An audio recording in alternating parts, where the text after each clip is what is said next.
مقبرہ کافی دیدہ زیب ہے اور متعلقہ محکمے نے اسے محفوظ بھی بنا رکھا ہے، اور اس پر جو پھلکاری ہے وہ دیکھنے سے تعلق رکھتی ہے، اور اس کے اندر بھی زیبائش بہت بہتر ہے۔ بہت سارے مقابر کے برعکس یہاں پہ کوئی ملمہ کاری نہیں ہوئی، اصلی جو پرانے دور کا کام تھا وہ اسی طرح سے جاری رہا ہے اور اسے ہی قائم رکھنے کی کوشش کی گئی ہے۔ ابھی قریب ہی ہمارے میاں میر بالا پیر جنہیں بھی کہتے ہیں، ان کی بہن کا مزار بھی ہے، اور اس کے ساتھ ہی قریب ہی ملا بدخشانی کا بھی ہے، جو ایک اور شاگرد تھے میاں میر کے، اور بہت اہم رول ہے لاہور میں خاص طور پر اسلام کی ترویج میں ان اشخاص کا، ان احباب کا۔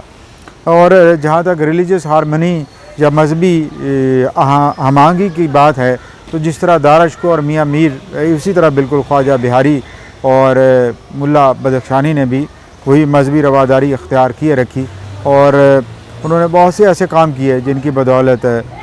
یہاں کی جو دیگر غیر مسلم قومیتیں تھیں ان کے ساتھ ان کی قربت بڑھی، اور ان کے جو دکھ یا مداوے یا دکھ یہ تھے یا ان کی تکلیفیں تھیں ان کو کام کرنے کی کوشش بھی کی۔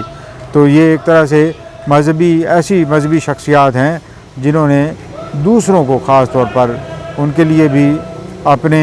کہتے ہیں بازو پھیلا کر رکھے، اور خاص طور پر گرو ارجن دیو جی اور حضرت میاں میر کے تعلق کے بارے میں تو ہرمندر صاحب پہ بھی جو کتابیں لکھی گئی ہیں ان میں بھی تذکرہ آتا ہے، اور یہاں تک کہ یہ بھی کہا جاتا ہے کہ حضرت میاں میر بھی ہرمندر صاحب یعنی گولڈن ٹیمپل کی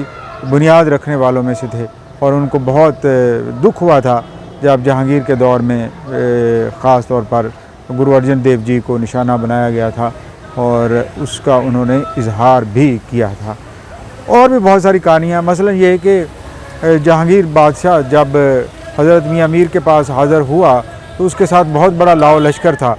اور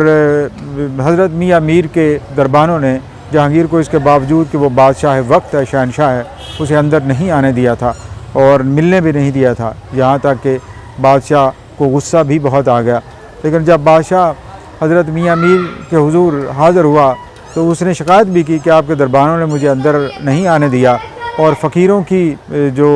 محل ہیں ان پر دربانوں کا ہونا ضروری نہیں ہے۔ تو اس پر میاں میر نے کہا تھا کہ اگر کوئی لالچی شخص آ رہا ہو تو پھر دربان ضروری ہوتے ہیں، کیونکہ ہمارا لالچ کرنے والوں سے تعلق نہیں ہے، ہم انہیں نہیں آنے دیتے ہیں۔ تو جہانگیر نے اس وقت ان سے درخواست کی کہ انہیں دکن کی فتح کے لیے دعا کیجیے،